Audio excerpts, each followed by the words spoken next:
ప్రేమించేదను ఎల్లప్పుడు ప్రేమించేదను ప్రభువా, నా పైన కృపను చూపి నన్నాదుకొంటివే.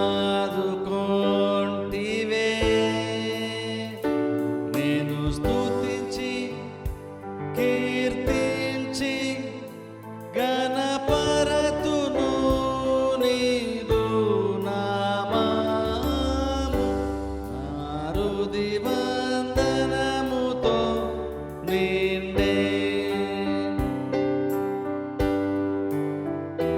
ప్రేమించేదను ఎల్లప్పుడు ప్రేమించేదను ప్రభువా, నా పైన కృపను చూపి నన్నాదుకొంటివే. నేను స్తుతించి కీర్తించి గణపరతును నీదు నామము, నా హృది వందనముతో నిండే.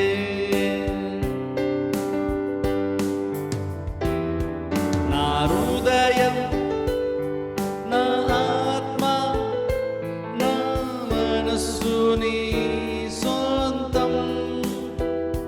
కల్వారి సిలువలోన వెల ఇచ్చి విమోచించే. నేను స్తుతించి కీర్తించి గణపరతును నీదు నామము, నా హృది వందనముతో నిండే.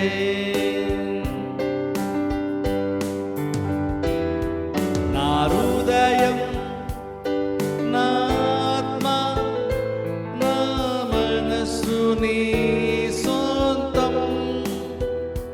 కల్వారి సిలువలోన వెల ఇచ్చి విమోచించే. నేను స్తుతించి కీర్తించి గణపరతును నీదు నామము, నా హృది వందనముతో నిండే.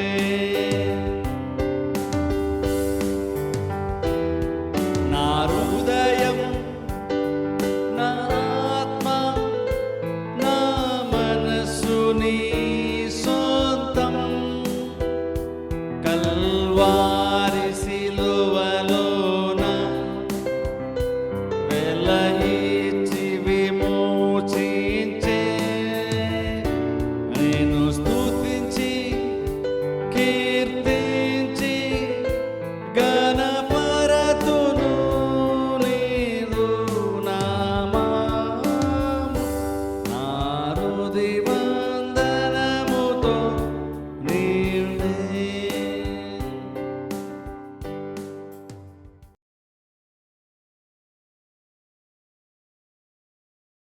యోహాను సువార్త 17వ అధ్యాయము 24వ వచనం.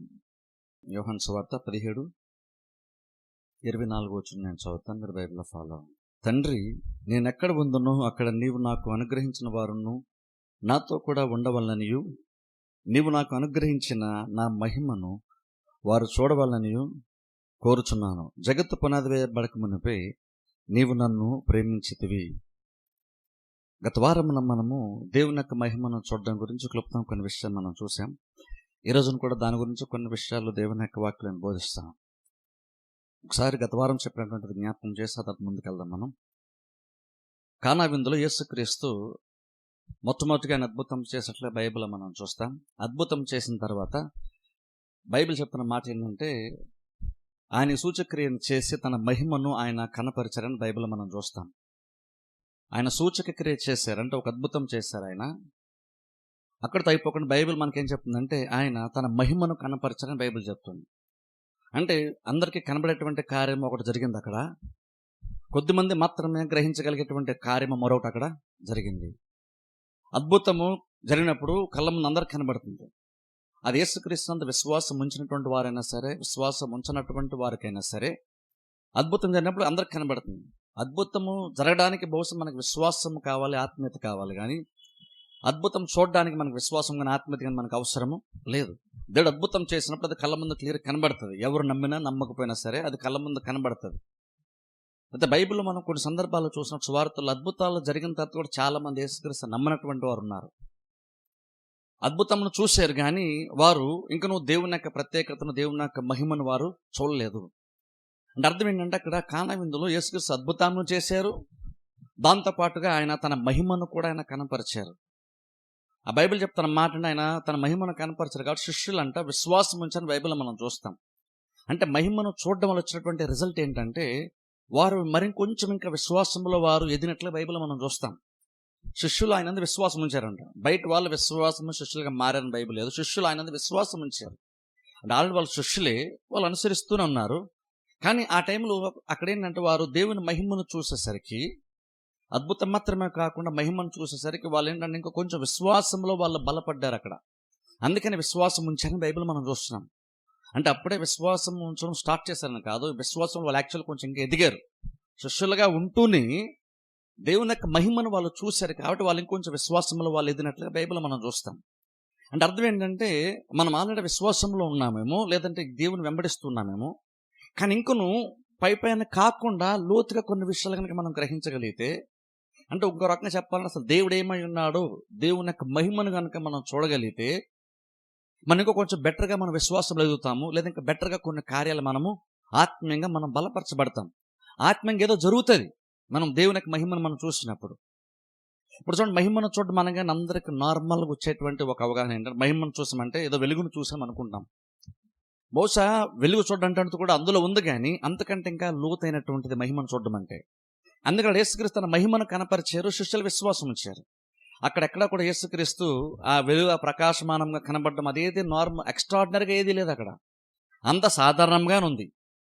కానీ కొంతమంది మాత్రం అద్భుతం జరిగిన తర్వాత ఆయన తన మహిమను కనపరిచినప్పుడు కొంతమంది ఆ మహిమను చూశారు, కొంతమంది విశ్వాసము ఉంచారు. అర్థం ఏంటంటే మహిమను చూడడం అంటే ఏదో వెలుగుగా ప్రకాశమానంగా ఏదో చూడడం గురించి మనం మాట్లాడట్లేదు, అంతకంటే లోతైనటువంటి ఒక అనుభవం గురించి మనం మాట్లాడుతున్నాం.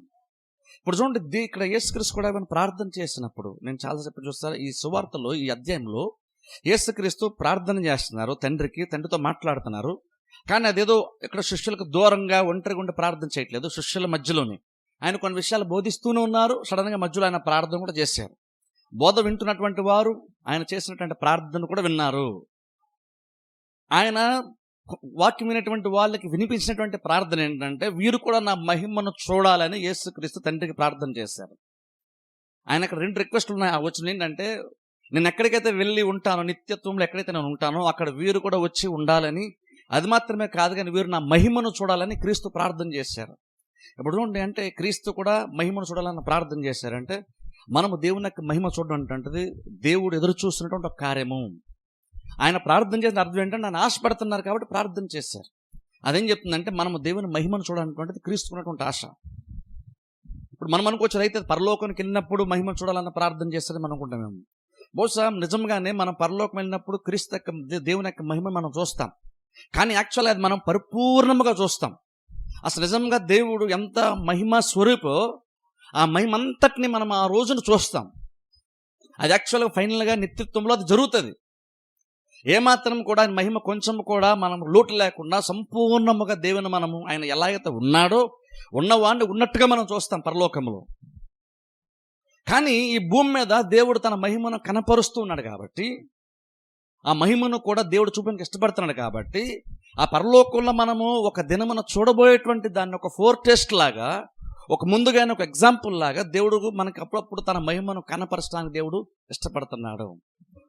ఇప్పుడు ఆయన ఇష్టపడుతున్నాడు కాబట్టి మనం కూడా ఆ మహిమను ఆయన బయలుపరిచినప్పుడు దాన్ని మనం చూడడానికి, గ్రహించటానికి అవసరమైన ఆత్మీయత మనకి అవసరం. అప్పుడు అందుకని చూడండి, దాన్ని మనం తెలుసుకోవాలి. మహిమను ఊరిని క్యాజువల్గా మనం ఉంటే మహిమను మనం చూడలేం. ఎందుకంటే దేవుడు మహిమను కనపరిచినప్పుడు అందరూ చూడరు, అందరూ చూడలేరు. ఎందుకు అందరూ చూడలేరంటే దేవుడు అందరూ కొంతమంది దాచేస్తాడని కాదు, కానీ అందరూ చూడగలిగేంత ఆత్మీయ స్థితులు అందరూ ఉండరు కాబట్టి అందరూ మహిమను చూడలేరు. ఇప్పుడు అందుకైనా చూడండి, దేవుడు మహిమను కనపరచడానికి ఇష్టపడుతున్నప్పుడు కానా విందులో యేసుక్రీస్తు అద్భుతము చేసి తన మహిమను కనపరిచినప్పుడు, అలాగా కొన్ని కార్యములు చేసి దేవుడు మహిమను కనపరుస్తున్నప్పుడు మనం అద్భుతమును దాటి లోతుగా దేవుని యొక్క మహిమను చూడడం గురించినటువంటి ఆలోచన మనకి ఉండాలి. నేను మరలా చెప్తున్నా, ఇదేదో వెలుగు సంబంధంగా చూడడం మాత్రమే కాదు, అలా ఏమి లేకుండా కూడా నీకు ఏదో ఒక విషయం ఖచ్చితంగా దేవుని గురించి ఏదో ఒక అవగాహన నీకు లోపల ఖచ్చితంగా ఏర్పడుతుంది. ఒక రకంగా చెప్పాలి, మహిమను చూడడం అంటే ఒక రకంగా దేవుణ్ణి ఎక్స్పీరియన్స్ చేస్తాం. అది ఎలాగో తెలియదని ఖచ్చితంగా మనం దేవుని ఖచ్చితంగా ఎక్స్పీరియన్స్ చేస్తాం. అలా ఎక్స్పీరియన్స్ చేసినప్పుడు ఖచ్చితంగా నువ్వు ఇంకా బెటర్గా ఖచ్చితంగా మారుతావు. ఎందుకంటే నువ్వు దేవుడిని ఉన్నవాన్ని ఉన్నట్టుగా నువ్వు చూసే ప్రయత్నం చేస్తున్నావు. దేవుడు ఆయన ఏమై ఉన్నాడో దాన్ని ఎంతో కొంత నువ్వు చూడగలిగేంతలాగా, నువ్వు గ్రహించగలిగేంతలా తన మహిమను కనపరచడానికి ఇష్టపడుతున్నాడు. కాబట్టి మనం అది చూస్తూ ఉన్నప్పుడల్లా ఆయన యొక్క స్వరూపంలోనికి, పోలికలోనికి మనం మార్చబడేటువంటి అవకాశం మనకి ఉంటుంది. ఎంత ఎక్కువగా మనం ఆయన చూస్తామో అంతగా ఆయన వలే మనం మార్చబడతాం. అందుకని ఇప్పుడు చూడండి, అది మనకి చాలా చాలా ఇంపార్టెంట్. దేవుని యొక్క మహిమను చూడడం మనకి అందుకని ఇంపార్టెంట్. అయితే ఫస్ట్ ఆఫ్ ఆల్ మనం ఇంతకు మహిమను చూడాలంటే అసలు ఎక్కడ బిగిన్ అవుతుంది? దేవుని యొక్క మహిమను చూడాలన్నప్పుడు ఎక్కడ స్టార్ట్ అవుతుంది? స్టార్టింగ్ పాయింట్ ఏంటి? మనం ఏం చెయ్యాలి అంటే ఫస్ట్ ఆఫ్ ఆల్ ఏంటంటే, యాక్చువల్గా మనకి ఫస్ట్ ఆఫ్ ఆల్ దేవుని యొక్క మహిమను చూడాలనేటువంటి ఒక ఆలోచన అనుకుంటే ఫస్ట్ ఆఫ్ ఆల్ మనకి ఆశ మనకి ఉండాలి.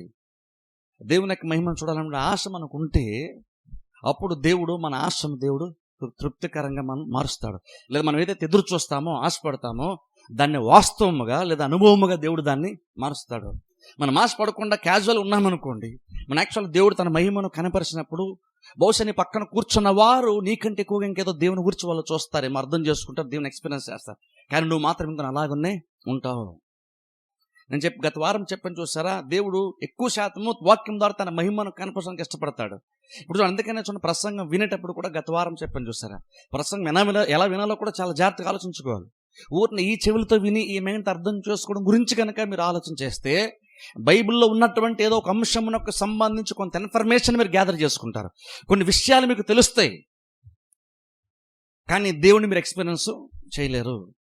ఇప్పుడు చూడండి, ఆత్మీయంగా మనం చేసే ప్రతి కార్యం కూడా యాక్చువల్గా ఏదో నువ్వు కొన్ని కార్యాలు చేయాలని కాదు, పాటలు మనం ఏదో పాడాలని పాడడం కాదు, ఒక క్రిస్టియన్గా వాక్యం వినాలి కాబట్టి విన్నాను కాదు, వీటన్నిటిని దేవుడివన్నీ మనం చేస్తూ ఉన్నప్పుడు దేవుడు వీటి ద్వారా ఆయన తన సన్నిధిని మనకి కనపరుచుకుంటాడు, ఆయన తన మహిమను కనపరుచుకుంటాడు. అందుకే ఇవన్నీ మనం చేస్తాం. అందుకనే పాటలు పాడాడు కేవలం పాటలు పాడడం మీద మాత్రం మైండ్ పెట్టకూడదు. పాటలు పాడతామంటే ఏదో పాటలు పాడడం వరకే అనుకున్నాం మేము, అంతకంటే ఇంకా లోతైనటువంటిది. అలాగే వాక్యము వినేటప్పుడు కూడా కేవలము ఒక ప్రసంగము వినడం కంటే ఇంకా లోతైనటువంటిది. ప్రసంగము ద్వారా నువ్వు దేవుని యొక్క స్వరాన్ని, లిటరల్గా నువ్వు దేవుని యొక్క స్వరాన్ని నువ్వు వినొచ్చు. బోధించేటువంటి బోధ యొక్క స్వరాన్ని దాటి నీ హృదయంతో దేవుని యొక్క స్వరాన్ని నువ్వు వింటావు. అలా వినేటప్పుడు ఎక్స్పీరియన్స్ ఎలా ఉంటుంది? నిజంగా దేవుడు నాతోనే మాట్లాడాడు. ఇప్పుడు ప్రాబ్లం కొన్నిసార్లు ఏంటంటే, దేవుడు నిజంగా ఎవరైనా దేవుడు నాతోనే మాట్లాడాడంటే మనం ఏమనుకుంటామంటే, యాక్చువల్గా ఒక ప్రసంగం మనకి నచ్చిందనో వేరేగా మనం అలా అనుకుంటాం. కానీ నిజంగా దేవుడు నాతో మాట్లాడంటే అది నువ్వు ఈ చెవులతో వినటువంటి దానికంటే, ఈ మైండ్తో అర్థం చేస్తున్న దానికంటే ఇంకా లోతైనటువంటిది. లిటరల్గా దేవుని స్వరం ఎలా ఉంటుందో మనకు తెలియపోవచ్చు, కానీ లిటరల్గా దేవుడు మనతోనే మాట్లాడండి, దేవుడే మాట్లాడినట్టుగా మనం ఖచ్చితంగా వింటాం. అంటే ఎక్స్పీరియన్స్ ఏంటి? దేవుణ్ణి చూడడము లేదా దేవుని యొక్క స్వరాన్ని వినడం అంటే అర్థం ఏంటంటే, బోధకుడు బోధిస్తున్నటువంటి వాక్యమును బోధిస్తున్నప్పుడు ఆ బోధకుని దాటి ఆ బోధకుని ద్వారా దేవుని చూడడం, దేవుని ఎక్స్పీరియన్స్ చేయడం అంటే. అలాగనే బోధకుడు బోధిస్తున్నప్పుడు ఆయన స్వరాన్ని దాటి దేవుని యొక్క స్వరాన్ని వినగలగటం, అది దేవుడు నాతో మాట్లాడడం. ఒక బోధకుని యొక్క స్వరాన్ని దాటి చూడగలగటం, వినగలగటం. ఇప్పుడు చూడండి, అలా చెయ్యాలంటే మీరు ఏం అర్థం చేసుకోవాలంటే, బోధకుడు బోధిస్తున్నాడు, ఎవరో ఒక ఆయన ప్రసంగం చేస్తున్నాడు, నేను ఆ ప్రసంగం వింటున్నాను అన్న దానికి మించి ఇంకా మీరు లోతుగా మీరు ఆలోచించాలి. లోతు ఇక్కడ ఏదో జరుగుతుంది, నేను దాన్ని గ్రహించాలి అని అనుకుంటేనే కానీ, ఆశ మీకు ఉంటేనే కానీ, ఆశతో మీరు ప్రయత్నం చేస్తేనే కానీ దేవుని యొక్క మహిమను మనం చూడలేము. ఎంతసేపు ఈరోజు ప్రసన్న కుమార్ ఏం బోధిస్తాడు విందామని వస్తే ప్రసన్న కుమార్ బోధ మాత్రమే మీరు వింటారు. దానివల్ల మీకు పెద్దగా వచ్చే యూజ్ ఏమీ ఉండదు. మహా అయితే ప్రసంగం గురించి కొన్ని విషయాలు, బైబిల్ కొన్ని విషయాలు తెలుసుకుంటారు, అంతకుమించి లోతుగా లోపల జరిగేటువంటిది పెద్దగా ఏముండదు. కానీ ఒక ఆయన మా ముందు మాలాంటి మనిషి నిలబడి బోధిస్తాడు, ఆయన బోధించిన దానికంటే ఇంకా ప్రధాన బోధకుడు ఒక ఆయన ఉన్నాడు, ఆయన చెప్పేది నేను వినాలి అనుకుంటే ఆశపడితే అప్పుడు మీరు ఆయన స్వరాన్ని ఖచ్చితంగా వినే అవకాశం మీకు ఉంటుంది. ఆయన చూడాలి అని మీరు అనుకుంటే అప్పుడు ఆయన చూసే అవకాశం ఖచ్చితంగా మీకు ఉంటుంది. అంటే ఇప్పుడు అర్థం ఏంటంటే బేసిక్గా మనం చూసే విధానం, ఆలోచించే విధానంలోనే మార్పు రావాలి. ఇక్కడ భౌతికంగా మీరు కూర్చున్నారు, భౌతికంగా నేను నిలబడ్డాను, నేను బోధిస్తున్నాను, మీరు వింటున్నారు, నేను మాట్లాడుతున్నాను, నా స్వరాన్ని మీరు వింటున్నారు. దానికి మించి మనందరం ఆలోచించుకుంటేనే కానీ దేవుని యొక్క స్వరాన్ని వినలేము, మనం దేవుని యొక్క మహిమ మనం చూడలేము. అంటే ఈ మనుషులందరినీ నువ్వు ఆలోచించగలిగితే, దాన్ని దాటి వెళ్తే తప్ప నువ్వు దేవుని చూడలేవు, దేవుని యొక్క మహిమను చూడలేవు, దేవుని యొక్క స్వరాన్ని నువ్వు వెళ్ళలేవు. అందుకే చర్చకొచ్చేటప్పుడే మనం ఆశతో రావాలి. ఫలానా ఎవరు బోధిస్తున్నారు, బోధించే వాళ్ళు ఎవరు నిలబడి బోధిస్తున్నారు అన్న దానికి దాటి దేవుడు బోధిస్తాడు కాబట్టి నేను దేవుని యొక్క బోధనని వినాలి అనుకోవాలి, దేవుని యొక్క స్వరాన్ని వినాలి అనుకోవాలి. అలా అనుకొని వచ్చినప్పుడు మనిషి బోధిస్తున్నప్పుడు ఇంకో ఆ మనిషిని దాటి దేవుని వెతకాలి. మనిషి యొక్క స్వరాన్ని దాటి దేవుని యొక్క స్వరాన్ని వినడం గురించి ఆలోచించాలి. ఈ స్వరమే చెవులోకి వెళ్తుంటుంది, కానీ హృదయం ఏం ఆశపడాలంటే నేను దేవుని యొక్క స్వరాన్ని వినాలి. దీన్ని దాటి నా చెవులు బోధించే బోధకుని యొక్క స్వరాన్ని వింటదేమో కానీ నా హృదయం మాత్రం దేవుని యొక్క స్వరాన్ని వినాలి. ఆశతో ఉంటేనే కానీ మనం దేవుని యొక్క స్వరాన్ని వినలేం, దేవుని యొక్క మహిమను మనం చూడలేం. అది ఎక్కడ బిగిన్ అవుతాను? ఫస్ట్ ఆఫ్ ఆల్ ఆశ ఉండాలి. ఆశ కూడా ఏదో పైన ఏదో ఆశపడుతున్నాను, నేను చెప్పారు కాబట్టి ఆశపడుతున్నాను, దానికంటే లోతుగా ఉండాలి. మనం ఆశపడ్డామంటే యాక్చువల్ ఆశను నువ్వు డ్రైవ్ చేయాలి. నిన్ను అది మోటివేట్ చేసేంతలాగా ఆశ ఉంటే నువ్వు దాన్ని చూడగలుగుతావు. క్యాజువల్గా ఉంటే మనం చూడలేం. ఎందుకంటే భౌతికమైన ప్రపంచంలో నువ్వు ఆత్మీయతను అనుభవించాలంటే, ఇదంతా నువ్వు దాటి వెళ్ళాలంటే నువ్వు చాలా లోతుగా నువ్వు డీప్గా ఆలోచిస్తూ ఆశపడుతుంటే తప్ప నువ్వు దీనంతటిని దాటి నువ్వు ఆత్మీయ స్థితిలోనికి, స్థాయిలోనికి, మండలంలోనికి మనం వెళ్ళాం. అంటే అర్థం ఒక రకంగా చెప్పాలి, నేను ప్రసంగించడానికి ఎంత కష్టపడతాను బహుశా మీరు అనుకుంటారు. వినేటువంటి వాళ్ళకి అంతే ఆత్మీయం కష్టపడాలి. అలా కష్టపడితే ఖచ్చితంగా ప్రతిఫలం మనకి దొరుకుతుంది. అందుకు చూడండి, బైబిల్లో కొంతమంది చూడండి, వాళ్ళు ఆశపడినప్పుడు చూడండి వాళ్ళు ఎలాగ మాట్లాడుతున్న బైబిల్ మనం చూద్దాం. కీర్తన గ్రంథంలోకి వెళ్దాం ఒకసారి మనం. కీర్తన గ్రంథము 42వ అధ్యాయం. కీర్తన గ్రంథము 42వ అధ్యాయము. చూడండి అక్కడ మొదటి వచ్చిన నేను చదువుతాను. చూడండి అక్కడ భక్తుడు మాట్లాడుతున్న మాట. కీర్తన గ్రంథము నుండి 42వ అధ్యాయం మొదటి వచనము నుండి నేను చదువుతాను. మొదటి 2 వచనాలు. దుప్పి నీటి వాగుల కొరకు ఆశపడినట్లు దేవా నీ కొరకు నా ప్రాణము ఆశపడుచున్నది. నా ప్రాణము దేవుని కొరకు తృష్ణగొనుచున్నది, జీవము గల దేవుని కొరకు తృష్ణగొనుచున్నది. ఇక్కడ గమనించిన, ఆయన సన్నిధికి నేనెప్పుడు వచ్చేదను, ఆయన సన్నిధి నేనెప్పుడు కనబడేదను. ఇక్కడ భక్తుడు ఇక్కడ మాట్లాడుతూ చెప్తున్న మాట చూడండి. దుప్పి నీటి వాగుల కొరకు ఆశపడుతున్నట్లు ప్రభువా నేను నీ కొరకు ఆశపడుతున్నాను అంటున్నాడు. ఇప్పుడు చూడండి, ఇక్కడ ఇంకా దేవుని సన్నిధి గురించి మాట్లాడక మునిపోయి ఎక్కడ బిగినిందో తెలుసా? దేవుని సన్నిధి కొరకు తృష్ణగా ఉండని చెప్తున్నాడు. కానీ దేవుని సన్నిధి కంటే ముందు ఆయనకు దేని మీద ఆశ అంటే, దుప్పి నీటి వాగుల కొరకు ఆశపడుతున్నట్లు ప్రభువా నేను నీ కొరకు ఆశపడుతున్నాను. దేవుని సన్నిధి కంటే ముందు ఆయనకి దేని మీద ఆశ ఎక్కువ ఉంది అంటే దేవుని మీద ఆశ ఎక్కువ ఉంది. ఆశను కూర్చుంటే ఆయన వివరిస్తున్నప్పుడు, వర్ణిస్తున్నప్పుడు ఎలా వివరిస్తున్నా ఒకసారి ఆలోచించండి. ఇది నిజంగా మనం ఈ రోజులు ఏంటంటే మనం ఎంతో కొంత ఆశ నిజంగా మనకుంటే మనము ఈ వచ్చిన మనం బహుశా మనం కోట్ చేస్తుంటాం, చెప్తుంటాం, భక్తుల్లాగా నాకు కూడా ఆశ ఉందని అంటాం. కానీ భక్తులు ఇక్కడ చెప్తున్నప్పుడు పాత నిబంధనలు ఎక్కడో ఎవరో ఏదో మాట మాట్లాడితే దాన్ని చెప్పట్లేదు. స్వయంగా ఆయనకి ఎంత ఆశ ఉందో ఆ ఆశను ఆయన ఆలోచిస్తున్నప్పుడు ఆయనకి ఎలా అనిపించింది అంటే, దుప్పి నీటి వాగుల కొరకు ఎంత ఎక్కువ ఆశపడుతుందో అంతలాగా నేను ఆశపడుతున్నాను అంటున్నాడు. ఇప్పుడు నిజం ఒకసారి దాని గురించి ఆలోచించండి. దుప్పి నీటి వాగుల కొరకు ఆశపడుతుంది. చూడండి, అరణ్యంలో దుప్పి నీటి వాగుల కొరకు ఆశపడుతున్నప్పుడు అరణ్యంలో ఏంటంటే ముఖ్యంగా వేసవి కాలంలో నీళ్లు దొరకనటువంటి టైంలో కొంచెం దూరం ఎక్కడో ఏంటి ఎండమావులు ఏంటో కొన్నిసార్లు ఏంటంటే నీళ్ళలా కనబడతాయి. దానికి నీళ్ళలా కనబడినప్పుడు అక్కడెక్కడో దూరంగా నీళ్ళు ఉందనుకొని పాపం అది ప్రయాణం అక్కడి వరకు వెళ్తుంది. పలానా చోట కనబడుతుంది అనుకుని అక్కడికి వెళ్ళేసరికి అక్కడ నీళ్ళు యాక్చువల్గా ఉండవు. అయినా ఇంకొనో అది ఆశని విడిచిపెట్టకుండా మరలా అక్కడి నుంచి వస్తుంది, మళ్ళీ ఇంకెక్కడో దూరంగా ఏవో నీళ్లు కనబడుతున్నట్లుగా దానికి అనిపిస్తుంది. అలా అనిపించినప్పుడు మరలా ఆ ప్రాంతానికి వెళ్తుంది, వెతుకుతూ ఉంటుంది. అది అలాగా అదేం చేస్తుంది అంటే నీళ్లు దొరికే వరకు వెతుకుతూ ఉంటుంది అది. ఇప్పుడు దుప్పి నీటి వాళ్ళ కొరకు ఆశపడుతున్న అర్థం ఏంటంటే, ఇక్కడ కొన్నిసార్లు నీళ్లు ఎండమావుల్లా కనబడతాయి, ఎండమావులు నీళ్ళకి కనబడతాయి. అప్పుడు అక్కడికి వెళ్ళిపోతుంటుంది దుప్పి, కానీ అక్కడ వాటర్ యాక్చువల్గా ఉండదు. అక్కడ లేదని చెప్పి 2-3 సార్లు నీళ్ళు అనుకోని వెళ్ళింది, కానీ నీళ్ళు లేవు కాబట్టి అది అక్కడితో ప్రయత్నాన్ని ఆప్ చేయదు. ఎందుకు ఆప్ చేయదంటే దానికి నిజంగా దాహం వేసినప్పుడు ఆ దాహం తీర్చుకునేటువంటి ఆశ నిజంగా తీవ్రత ఉన్నప్పుడు ఖచ్చితంగా 2-3 సార్లు అది ప్రయత్నంలో అది ఫెయిల్ అయినా సరే, ఫెయిల్ అయ్యాను కాబట్టి అని చెప్పేసి నేను ఇంకా నీళ్ళ మీద నేను ఆశ వదిలేసుకుంటాను అని దుప్పి అనుకోదు. ఎందుకంటే దానికి ఆశ అంత తీవ్రంగా ఉంటుందంటే ఎన్నిసార్లు అది డిసప్పాయింట్మెంట్ ఫేస్ చేసినా, ఎన్నిసార్లు దాని నిరుత్సాహం వచ్చినా సరే నీళ్లు దొరికే వరకు అది వెతుకుతూనే ఉంటుంది. ఆ నీళ్లు త్రాగి తృప్తిపడే వరకు అది ప్రయత్నం చేస్తూనే ఉంటుంది. చాలాసార్లు ఫెయిల్ అవుతుంది. ఆ ఫెయిల్ అయినా సరే ఇంకొనో అది ప్రయత్నం చేస్తూనే ఉంటుంది. అన్నిసార్లు ఫెయిల్ అయ్యి కూడా ఎందుకు ప్రయత్నం చేస్తూ ఉంటుంది అంటే దానికి నిజంగా దాహం వేసింది. నిజంగా దాహం వేసింది. ఇప్పుడు చూడండి, కొన్నిసార్లు సపోజ్ మన ఇంట్లో కూడా మనం ఉన్నప్పుడు మనకు దాహం వేస్తుంది అనుకోండి.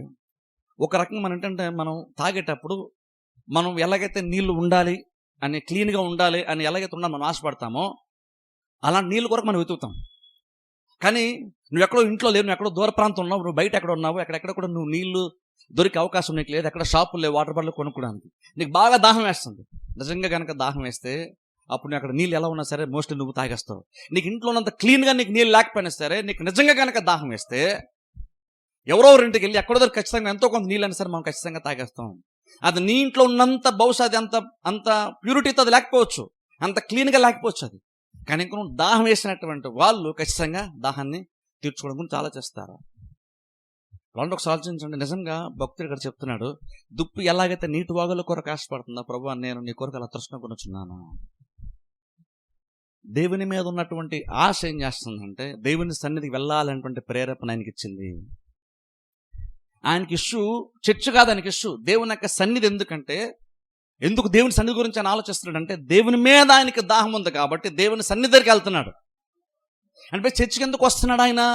దేవుని సన్నిధి ఉంటుందని వస్తున్నాడు. కానీ ఎందుకు వస్తున్నాడు? దేవుని సన్నిధి గురించి మాత్రమే రావట్లేదు. ఆయన ఇంటి దగ్గర ఉన్నప్పుడే ఆయనకి దేవుని మీద ఆశ ఎక్కువగా ఉంది, తీవ్రంగా ఉంది ఆయనకి ఆశ. ఆ ఆశ తీర్చుకోవడానికి ఎక్కడ తీరుతుందని ఆలోచిస్తున్నప్పుడు ఆయనకి దేవుని సన్నిధికి వెళితే తీరుతుందని అర్థమైంది. అందుకనే భక్తుడు దేవుని సన్నిధికి ఆయన వస్తున్నాడు.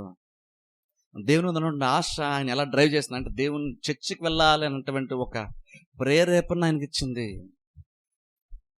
దేవుని సన్నిధికి ఎలా మిస్ అవ్వకుండా రావాలి అంటే, దేవుని సన్నిధికి వచ్చి తృప్తిపరచబడాలి అంటే ఎలా రావాలో తెలుసా? నాకు టైం ఉంది కాబట్టి, నాకు ఖాళీగా ఉంది కాబట్టి నేను వస్తాను అనుకుంటే రాలేము. అలాగైతే బహుశా నువ్వు వచ్చినా నువ్వు క్యాజువల్గా నువ్వు ఇంట్లో ఉన్నట్టుగా నీకు అనిపిస్తుంది. కాకపోతే ఇక్కడ కొంతమంది విశ్వాసం ఉన్నారు, కొంత పాటలు పాడాం, బహుశా దేవుని స్తుతించాం, కొంత వాక్యం విన్నాం, ఇంటికి వెళ్ళిపోయాం. అంతకు మించి నీకు ఈ ప్లేస్ పెద్దగా స్పెషల్గా నీకు ఏమీ అనిపించదు. నీకు దేవుడు స్పెషల్ కాకపోతే నీకు ఈ ప్లేస్ స్పెషల్గా నీకు అనిపించదు. ఈ ప్లేస్ ఎప్పుడు కూడా దేవుని స్పెషల్గా మార్చదు. దేవుడు ఎప్పుడు ప్రత్యేకమైన వాడే, దేవుడు ఎప్పుడు ఉన్నతమైనటువంటి వాడే, దేవుడు చాలా ప్రత్యేకమైన వాడు. ఈ ప్లేస్ అని ప్రత్యేకంగా మార్చదు. ప్రత్యేకమైనటువంటి దేవుడు ఇక్కడ కనపడడం ఇష్టపడతాడు కాబట్టి, నువ్వు ఆయన ప్రత్యేకమైన వాడు కాబట్టి, ఆయన ఎక్కడైతే ఇద్దరు ముగ్గురు నా నామమును కూడి ఉంటారు అక్కడ నేను ఉంటానన్నాడు కాబట్టి, అప్పుడు నీకు దేవుడు ప్రత్యేకమైన వాడు కాబట్టి ఆయన ఇక్కడ కనపరుచుకుంటాడు కాబట్టి నీకు ఈ ప్లేస్ అక్కడ ప్రత్యేకంగా మారుతుంది. అంటే నీకు ఆయన మీద ఉన్నటువంటి ఆశ, చర్చికి రావాలన్న ఆశ నీకు ఇస్తుంది. భక్తునికి చర్చి మీద కంటే దేవుని మీద ఆశ ఎక్కువ ఉంది. ఓల్డ్ టెస్టమెంట్లో వాళ్ళకి ఎక్కడ తీరుతుంది? దేవుని యొక్క సన్నిధి వాళ్ళు చాలా దగ్గర ఎక్కడ అనుభవించగలుగుతారంటే దేవుని యొక్క గుడారంలోనే, దేవుని యొక్క మందిరంలోనే. అందుకనే భక్తులు అన్నాడు, ప్రభు దుప్పి నీటి వాళ్ళ కొరకు ఎలా ఆశపడతాడు? ప్రభు నేను నీ కొరకు ఆశపడుతున్నాను, దేవుని కొరకు. ఈవెన్ ప్రాబ్లం ఉండి చర్చకు వస్తున్నాడు ఆయన, ప్రాబ్లంకి సొల్యూషన్ కోసం చర్చకు వస్తున్నాడా? సమస్యలు ఉన్నాయి కాబట్టి సమస్యలు తీరతని చర్చకు వస్తున్నాడా అంటే, ఇక్కడ భక్తులు సమస్యల గురించి బహుశానికి ప్రాబ్లమ్స్ ఉన్నాయో లేదో మనకి అది ఆయన గురించి తెలియదు. కానీ ఆయనకు ఒకటి మాత్రం తెలుసు ఏంటంటే దానికి ఎందుకో కానీ దేవుని మీద మాత్రం ఆశ ఉంది. దేవుడు ఇచ్చేటివన్నిటిని దాటి దేవుడు చర్చికి వెళ్తే మనకి ఏదో కలిసి వస్తుంది, దేవుడి దగ్గరికి వెళ్తే ఏదో మనకు ఆశీర్వాదం వస్తుంది అన్నట్టు దాన్ని అంతటిని ఆ భౌతికమైనటువంటి లాభాపేక్ష సంబంధం ప్రతి దాన్ని దాటి ఎంతగా ఉన్నాడంటే దేవుని పైనే ఆశ వచ్చేసింది. అంటే ఒక రకంగా చెప్పండి, ప్రభు నాకు నీ దగ్గరకు వచ్చినప్పుడు నాకేం అవసరం లేదు, నాకు నువ్వే కావాలి, నువ్వు ఉంటే నాకు అదే అదే అంటున్నాడు ఇక్కడ. దుప్పి నీటి వాళ్ళ కొరకు ఆశపడినట్టు నేను నీ కొరకు ఆశపడితే అర్థం ఏంటంటే నువ్వు ఇచ్చేది నాకేది అవసరం లేదు, కానీ నువ్వు నాకు కావాలి. నువ్వు నాకేం ఊపోయినా పర్లేదు, కానీ జస్ట్ నేను నీ సన్నిధిని ఎక్స్పీరియన్స్ చేస్తే చాలు, నాకు అది కావాలి. నీ వల్ల నాకేం లాభం అవసరం లేదు. నేను ఎంతగా ఎదిగిపోయానంటే, ఎంతగా నేను నిన్ను ప్రేమిస్తానంటే, ఎంతగా నేను కోరుకున్నానంటే నువ్వు ఇచ్చేది నాకు అవసరం లేదు, కానీ నువ్వు మాత్రం ఉంటే నాకు చాలు. నువ్వు నాకు లాభాపేక్ష ఏది అవసరం లేదు. భక్తులు అంటే అంతగా ఆశపడుతున్నాడంట. ఇప్పుడు చూడండి, ఇంకొక వచనం మనం చూద్దాం. కీర్తన గ్రంథంలోనే 63 అధ్యాయంలోకి వెళ్దాం. 63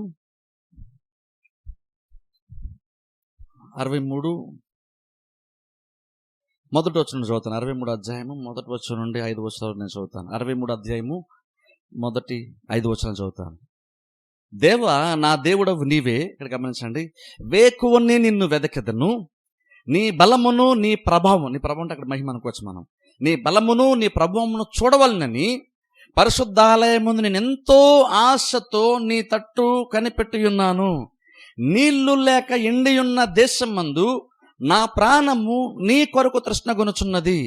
నీ మీద ఆశ చేత నిన్ను చూడవలనని నా శరీరము కృషించుచున్నది. నీ కృప జీవము కంటే ఉత్తమము. నా పెదవులు నిన్ను స్తుతించును. నా మంచం మీద నిన్ను జ్ఞాపకము చేసుకొని రాత్రి జాములందు నిన్ను ధ్యానించున్నప్పుడు కృప మెదడు నాకు దొరుకునట్లుగా నా ప్రాణము తృప్తి పొందుచున్నది. గమనించి ఇక్కడ భక్తుడు కూడా ఆశపడుతున్నాడు. ఇక్కడ భక్తుడు చాలా ఇందాక కీర్తన చెప్పాడు, ఇక్కడ దావీదు కూడా ఎంతగానో ఆశపడుతున్నాడు. అన్నాడు, నా దేవుడు నువ్వే ప్రభువా, వేకువని నేను వెతుకుతాను. ఎందుకని? ఉదయాన్నే రమ్మని దేవుడు చెప్పాడా? ఒకసారి ఆలోచించాను. సో అంటే ఆశ మామూలుగా కొన్ని కార్యాలు చేయడానికిను దేవుని పైన ఉన్నటువంటి ఆశతో కొన్ని కార్యాలు చేయడానికి ఉన్న డిఫరెన్స్ చెప్తున్నాను నేను. ఇప్పుడు చూడండి, ఇక్కడ ఏమన్నాడు? వేకువ నేను వెతుకుతాను అంటున్నాడు. ఇప్పుడే నిజంగా దేవుడు వేకువ జామునే నన్ను వెతకండి అని దేవుడు ఏమని చెప్పాడా? దేవుడు ఎక్కడ బైబిల్లో అలా చెప్పలేదు. దేవుడు ఎక్కడ అలా చెప్పలేదు. కానీ ఇక్కడ భక్తుడు ఏమన్నాడంటే వేకు నేను వెతుకుతాను. ఎందుకంటే నీ మహిమను లేదా నీ ప్రభావమును చూడని ఎంతో నేను ఆశపడుతున్నాను. ఇప్పుడు చూడండి, ఇది నార్మల్గా దేవుడు మనం డిమాండ్ చేయట్లేదు. ఇక్కడ ఏమి ఈ రకమైనటువంటి స్థితిలో ఉండాలని దేవుడు ఎక్కడ మనం డిమాండ్ చేయట్లేదు. దేవుడు మనకు ఒక స్వాతంత్రాన్ని ఇచ్చాడు. ఆ స్వాతంత్రం ఇచ్చాడు కాబట్టి నువ్వు నిజంగా ఉదయాన్నే లేచి దేవుడినే వెతకాలన్న అన్న డిమాండ్ ఏమీ దేవుడు చేయట్లేదు. దేవుడు మనకు ఆ స్వాతంత్రం ఇచ్చాడు. ఫర్ ఎగ్జాంపుల్ చెప్తాను చూడండి, ఇప్పుడు మనం చర్చకు వస్తున్నప్పుడు నువ్వు లేట్గా కూడా రావచ్చు. నువ్వు లేట్ ఎందుకు వచ్చిన ఎవరు క్వశ్చన్ చేసేవాళ్ళు ఎవరు ఉండరు. నువ్వు పాటలు పాడపని నేను క్వశ్చన్ చేసేవాళ్ళు ఎవరు ఉండరు. నువ్వు వాక్యం వినపని నేను క్వశ్చన్ చేసే ఎవరు ఉండరు. చప్పట్లు కొట్టకపోయినా ఎవరు క్వశ్చన్ చేసేవాళ్ళు ఉండరు. ఎవరు క్వశ్చన్ చేయరు. ఆ స్వాతంత్రం నీకు ఉంది, నీ ఇష్టం. నువ్వు రావచ్చు, మానేయచ్చు. నువ్వు సైలెంట్గా కూర్చొని పాటలు పాటు నోరుసుకొని కూర్చోండొచ్చు, చప్పలు పట్టుకుని సైలెంట్గా ఉండొచ్చు. నీ ఫేస్లో ఎక్స్ప్రెషన్ లేకుండా సైలెంట్గా నువ్వు అలాగే ఉండొచ్చు. ఆ స్వాతంత్రం నీకుంది, బహుశా హక్కు నీకుంది. నీ హక్కుని ఎవరు ఏమనరు, కాదనరు. కానీ ఆశ ఉందనుకోండి, ఏమన్నా చేయకుండా ఉండలేము. ఇప్పుడు చూడండి, రూల్ కాబట్టి వెళ్ళాలి లేదా రూల్ కాబట్టి చేయాలనుకుంటేనే ఏదో పైపైన క్యాజువల్గా చేసుకుంటూ వెళ్ళిపోతాం. కానీ అదే వ్యక్తి కనుక ఏదో సడన్గా ఆయనకి ఏదో ఆశ కలిగి ప్రేరేపించింది అనుకోండి, అప్పుడు ఆ వ్యక్తి కార్యములు చేసే విధానమే చాలా చాలా డిఫరెంట్గా ఉంటుంది. చర్చికి రావడానికి చర్చికి ఆశతో రావడానికి చాలా డిఫరెన్స్ ఉంటుంది. చర్చికి రావడానికి చర్చి ఆశతో రావడానికి చాలా డిఫరెన్స్ ఉంటుంది. మామూలుగా పాటలు పాడడానికిను అంటే దేవుని స్తుతించాలి, దేవుని మహింపరచాలి అనేటువంటి ఒక ఆశ ఉంటుంది. చూసారా? ఆశను బట్టి పాడేటువంటి విధానము, చప్పట్లు కొట్టే విధానం వేరుగుంటుంది. నీకు నిజం కనుక ఆశ తీవ్రత ఎక్కువగా ఉంటే కనుక నువ్వు పెర్ఫామ్ చేసే విధానంలో చాలా ఉన్నతంగా ఉంటుంది. అది మామూలు పాటలు పాడడానికిను ఆశతో పాటలు పాడడానికి చాలా డిఫరెన్స్ ఉంటుంది. ఇక్కడ భక్తుడు అది అంటున్నాడు. ఇక్కడ ఈయన కూడా దేవుని దగ్గరికి వెళ్ళడానికి ఇష్టపడుతున్నాడు. ఈయన కూడా వేకువని నేను వెతుకుతాను. ఎవరు వెతకమనలేదు, కానీ ఆయనకి ఆశ. ఉదయాన్నే నన్ను వెతకని దేవుడు చెప్పలేదు, కానీ ఆయన వెతకడానికి వాలంటీర్గా ఆయనకు ఉంది. ఎందుకు అంత అవసరం ఏంటి అంటే, నా హృదయం ఆశపడుతుంది దేవుని కొరకు, కృష్ణ కొంచెం ఎండిన భూమి వలె ఆయన ఆశపడతాడు అన్నాడు. కొంచెం చూడండి, అక్కడ చదివిన వచ్చిన మళ్ళీ కొంచెం చదువుతాను చూడండి. అన్నాడు చూడండి, 2వ వచనము 4 మనం చూస్తే, నా ప్రాణము నీ కొరకు తృష్ణ కొనుచున్నది, నీ మీద ఆశ చేత నిన్ను చూడవాలనని నా శరీరము కృషించుచున్నది. సరే, నిన్ను చూడవాలనని, దేవుని చూడాలనంట ఆయన ప్రాణము లేదా శరీరం కృషించిపోతుంది అంటున్నాడు. చూడండి, నిజంగా అంటే భక్తుడు ఎలా ఉన్నాడంటే, ఆ ఆశ తీరన దేవుని పైన ఆశ అంత ఎక్కువ ఉందంటే, ఆయన త్వరగా దేవుని దగ్గరికి వెళ్ళకుండా ఆయన సైలెంట్గా ఉండలేడు. ఆయనకి ఎంత కంగారంటే, ఒక రకంగా చెప్పాలంటే ఏదో రకంగా ఆయన శరీరం కూడా ఎంతలాగా ఆయన ప్రేరేపించేస్తుందంటే, ఏదో రకంగా దేవుని సన్నిధికి వెళ్ళిపోవాలి. ఒకసారి ఆలోచించండి, ఓల్డ్ టెస్టిమెంట్లో దేవుని యొక్క మందిరంకి వెళ్ళినప్పుడు ఆవరణం వరకు విశ్వాసులు వెళ్తారు. నార్మల్గా ఆవరణం వరకు వెళ్తారు. మందిరంలో గుడారం ఎలా ఉంటుంది? ఆవరణము, పరిశుద్ధ స్థలము, అతి పరిశుద్ధ స్థలము యాజకుడు సంవత్సరానికి ఒకసారి వెళ్తాడు, ప్రధాన యాజకుడు. అలాగే పరిశుద్ధ స్థలం మాత్రం యాజకులు తరచుగా వెళ్తుంటే బలి అర్పిస్తుంటారు. నార్మల్గా విశ్వాసులు ఆవరణం వరకే వెళ్తారు. కానీ భక్తులు అంటున్నాడు, ఆవరణ వరకు వెళ్తున్నప్పుడు కూడా ఇంకో ఆయన ఏమంటే తెలుసా, ఆయన మైండ్ దేని మీద ఉందో తెలుసా? దేవుని మీద ఉందో. నిన్ను చూడాలి అంటున్నాడు, నిన్ను చూడాలని. వీళ్ళందరికీ ఓల్డ్ టెస్ట్మెంట్ అందరూ తెలిసిన విషయం ఏంటంటే, దేవుడు అక్షరాల లిటరల్గా అతి పరిశుద్ధ స్థలములో ఉంటాడు. అది గుడారములో 3వ భాగం. అక్కడ దేవుడు ఉంటాడనే విషయం తెలుసు. విశ్వాసులు అక్కడ వరకు వెళ్ళరు, యాక్చువల్గా వెళ్ళరు. విశ్వాసులు ఆవరణ వరకు మాత్రమే వెళ్తారు. కానీ భక్తుడు నిజం చూడండి, ఆవరణ వరకు వెళ్తూ కూడా ఎంత ఆశపడతాడంటే, దేవుడు అతి పరిశుద్ధంలో ఉంటాడని తెలుసుంటే కూడా అంటున్నాడు, ఇంకను నేను ఆవరణ వరకు బహుశా వెళ్తానేమో, కానీ ఇంకను నీ ముఖము చూడాలని ఆశపడుతున్నాను. దేవుడు అక్కడ ఉంటాడని తెలుసు కూడా, దేవుడు ఎక్కడ కనబడాలనే ఆశ ఆయనకు ఉంది. దేవుడు నిజంగా ఫిజికల్గా చూసి దేవుడు అక్కడే ఉంటాడు, అతి పరిశుద్ధంలో ఉంటాడు. కానీ నాకు ఎంత ఆశ ఉందంటే, నేను ఆవరణంలో కూడా దేవుని యొక్క ముఖాన్ని నేను చూడాలి. ఇది చూడండి, యాక్చువల్ ఈ మాట బైబిల్ థియాలజీకి మించినటువంటి ఒక కార్యము. బైబిల్ పోతే యాక్చువల్ ఏం చెప్తుంది, దేవుడు అతి పరిశుద్ధంలో ఉంటాడు, ఆవరణంలో ఉండడు. అది బైబిల్ చెప్తున్నట్టు మాట. కానీ ఈయన బైబిల్ దాటి ఆశ అంత ఎక్కువ ఉందని అన్నాడు. సరే, దేవుడు యాక్చువల్ అక్కడే ఉంటాడు, కరెక్టే, నేను కాదంటలేదు. బైబిల్ ప్రకారం ఆయన అక్కడే ఉంటాడు. నేనైతే ఇక్కడి వరకు వెళ్ళగలను, కానీ నేను అక్కడికి వెళ్తే కనబడేటువంటి ఆయన నేను ఆవరణంలో ఉన్నా సరే దేవుని యొక్క ముఖాన్ని నేను చూడాలి. ఏదో ఆవరణం వరకు వెళ్ళి ఇక్కడ దేవుడు ఉన్నాడు అని జస్ట్ నేను నమ్ముకొని నమ్మకంతో విశ్వాసంతో తిరిగి వచ్చేస్తాను అనుకోవట్లేదండి. విశ్వాసం ఉంచడం మంచిదే, దేవుడు ఉన్నాడని విశ్వాసం ఉంచడం మంచిదే. కానీ అది విశ్వాసాన్ని మించిన దాట అన్నాడు. దాన్ని ఎక్స్పీరియన్స్ చేయాలనుకున్నాను, నమ్మాను, నేను దేవుని దగ్గరికి వెళ్ళాలని నమ్మానండి, మళ్ళీ దేవుని దగ్గర నుండి ఇంటికి వచ్చానని నమ్మాను అన్న దాన్ని దాటి నేను ఆయన ముఖాన్నే చూడాలి. సరే అంటే చూడండి, నిజంగా ఎంత ఆశపడుతుంటాడు ఒకసారి ఆలోచించండి. ఇప్పుడు మనం ఇలా ఆశపడవచ్చు, ఎందుకంటే ఎక్కడైతే 2-3 నా నామమును కూడా ఉంటారు, అక్కడ నేను వారి మధ్య నేను ఉందును అని అన్నాడు. కాబట్టి దేవుడు ఇప్పుడు అక్షరాలు ఇక్కడ ఉంటాడని ఇప్పుడు మనం నమ్ముతాం, కాబట్టి మనం ఇలా మాట్లాడచ్చు. కానీ దేవుడు అక్కడ ఉంటాడని తెలియనప్పుడు కూడా వీళ్ళు ఆవరణం వరకే వెళ్తారు. అయినా సరే అన్నాడు, ప్రభు నేను ముఖాన్ని చూడాలి, నాకు ఎంతో ఆశగా ఉంది. ఆయన తన ఆశను వ్యక్తపరిచే విధానం చూడండి, దేవుని మీద ఆశను వ్యక్తపరిచే విధానం. మరి అంత ఆశ ఉన్నప్పుడు నిజంగా ఎంత ఆశ అందరూ పడుతున్నారు, కానీ ఆశ తీరుతుందా అని చూడండి. ఇంత ఆశ ఉన్నప్పుడు ఖచ్చితంగా దేవుడు దాన్ని తీరుస్తాడు. ఒక విశ్వాసంలో కనుక దేవుడు కనుక ఈ స్థాయిలో కనుక ఆశపడ్డం కనుక, తన గురించి ఆశపడ్డం కనుక చూస్తే, అలాంటి ఆశ కనుక విశ్వాసం ఉంటే, ఆశను బట్టి ఏమేమి చేయాలి అవి కనుక ఆ మనిషి చేస్తూ ఉంటే, ఖచ్చితంగా ఆ మనిషి దేవుని సన్నిధి చేత దేవుని చేత తృప్తిపరచబడతాడు. ఏదైతే ఆశతో దేవుని మీద ఆశతో వస్తున్నాడో దాన్ని ఖచ్చితంగా చూస్తాడు, దేవుని ముఖాన్ని చూస్తాడు, లేదా దేవుని యొక్క మహిమను చూస్తాడు, దేవుని అనుభవిస్తాడు. అందుకని చూడండి, అక్కడ అన్నాడు చూడండి, ఎంత ఆశపడతాడు, ఎంత దేవుని అనుభవించాడంటే ఆయన అంటున్నాడు చూడండి 5వ వచనంలో, క్రొవ్వు మెదడు నాకు దొరుకున్నట్లుగా నా ప్రాణము తృప్తి పొందుచున్నది. సరే, ప్రాణం ఎంతగానో ఆశపడుతుందని మనం స్టార్ట్ చేశారు చూసారా. దేవుని చూడాలి, ఎంతో నా ప్రాణం ఆశపడుతున్న దాని దగ్గర నుండి నా ప్రాణం తృప్తి కలుగుతుందని వరకు వచ్చాడు. ఆశపడ్డాడు, తీవ్రమైన ఆశపడ్డాడు. అదే సమయంలో మళ్ళీ కింద ఏం చెప్తాడంటే, నా ప్రాణ తృప్తి కూడా కలిగింది. అంటే ఆయన కేవలం ఆశపడతాను చెప్పుకుంటూ వెళ్ళిపోలేదు. ఆశపడతాను మాత్రమే రాసుంటే కోసం మనం ఆశపడాలి అని మాత్రమే మనము అనుకోవాలి, అంతవరకే మనం ఎక్స్పెక్ట్ చేస్తాం, అంతవరకే మనం జీవించే ప్రయత్నం చేస్తాం. కానీ ఇక్కడ భక్తుడు కేవలం ఆశపడతానని మాత్రమే ఆపలేదు, నాకు తృప్తి కలిగింది అన్నాడు. నా ప్రాణం ఎంతో ఆశపడుతుంది అన్న దగ్గర నుండి నా ప్రాణం తృప్తి కలిగింది అన్న వరకు వచ్చాడు. అంటే ఆశపడినట్లుగానే దేవుడు తృప్తిని కూడా ఆయనకి ఇచ్చాడు. ఇప్పుడు చూడండి, మనం నిజంగా కనుక దేవుని సన్నిధికి వచ్చినప్పుడు ఆ తృప్తి రావాలంటే ఆశ దగ్గర బిగిన్ అవుతుంది. ఆశ ఉంటే ఖచ్చితంగా దేవుని సన్నిధి మనం చూస్తాం, దేవుని మనం చూస్తాం. అదే నెగిటివ్ సైడ్ చూసుకుంటే ఆశ లేకపోతే నువ్వు ఖచ్చితంగా దేవునికి సన్నిధి నువ్వు చూడు. ఆశ లేకపోతే నువ్వు దేవుడిని కళ్ళ ముందు భౌతికంగా ప్రత్యక్షమైనా సరే నువ్వు దేవుని సరిగ్గా నువ్వు చూడలేవు, నువ్వు సరిగ్గా దేవుని సన్నిధి నువ్వు ఎక్స్పీరియన్స్ చేయలేవు. ఎందుకంటే బైబిల్ మీరు చూడండి, ఫరిసేయులు చూడండి, యేసుక్రీస్తు పరిచర్య చేస్తూ అద్భుతాలు చేస్తున్నప్పుడు యేసుక్రీస్తు కళ్ళ ముందు అద్భుతాలు జరుగుతున్నాయి. పుట్టి గుడ్డివాడికి అద్భుతం జరిగితే అందరూ ఆశ్చర్యపోతూ అందరూ కూడా విశ్వాసం ప్రయత్నం చేస్తున్నారు. ఫరిసేయులు మాత్రం వచ్చి లాజికల్గా ఆలోచన స్టార్ట్ చేశారు, ఈరోజు ఎందుకు స్వస్థపరిచాడు ఈయన అంటే. బేసిక్గా ఫరిసేయులు ఎందుకని క్రీస్తుని విశ్వాసం ఇష్టపడలేదు తెలుసా? వాళ్ళు క్రీస్తులో ఉన్నటువంటి ప్రత్యేకతను క్రీస్తు బయలుపరుస్తున్నప్పటికీ వాళ్ళు చూడడానికి ఇష్టపడలేదు. వాళ్ళు చూడలేక కాదు, చాలా మంది చూసి విశ్వాసం ఇస్తున్నారు. ఆ గుంపులోని ఫరిసేయులు కూడా చాలా మంది ఉన్నారు. వాళ్ళ కళ్ళ ముందు అద్భుతం జరుగుతుంది. లాజర్ ఆయన బ్రతికించాడు, ఫరిసేయులకు తెలియదు ఆ విషయం. లాజర్ చనిపోయి 4 రోజులు అయింది, సమాధి చేయబడ్డాడు, మొత్తం ప్రేతవాస చుట్టబడ్డాడు. 4 రోజులు అయింది, ఊరందరికీ తెలుసు. లాజర్ని తిరిగి లేపాడు యేసుక్రీస్తు. ఏం ఫరిసేయులుగా తెలీదా? ఫరిసేయులకి తెలుసు ఆ విషయం. మరి ఎందుకు నమ్మలేకపోయారు? మెస్సే కోసం ఎదురు చూసేటువంటి వాళ్ళు యేసుక్రీస్తు అందరూ విశ్వాసం ఉంచలేకపోయారు. బేసిక్ ఒకటి తెలుసా, వాళ్ళు చూడడానికి వాళ్ళు ఇష్టపడలేదు, వాళ్ళకి ఆశ లేదు. ఇన్ఫాక్ట్ ఇంకా చెప్పాలంటే ఆయన ప్రత్యేకమైన వాడు అనేటువంటి ఆ పాయింట్ని కొట్టడానికి అన్ని రకాల ప్రయత్నం చేశారు. ఆయన ఏ ప్రత్యేకత లేదు అని చూపించడానికి అన్ని రకాల ప్రయత్నం చేశారు వాళ్ళు. ఆయన అద్భుతం చేస్తేనేమో అరే అద్భుతం చేశాడంటే దేవుడు అయి ఉంటాడంట మానేసి ఈయన విశ్రాంతి దినమున పనిచేసాడేంటి అని స్టార్ట్ చేశారు. అలాగా ఆయన అద్భుతం చేసి తన మహిమను కనపరుచిన ప్రతిసారి ఆయనలో ఏదో ఒక లోపాన్ని చూపించేసి ఈయన మాలాంటోడే అని ఆయనకు దైవత్వాన్ని, ఆయన ప్రత్యేకతను కొట్టేసే ప్రయత్నం చేశారు వాళ్ళు.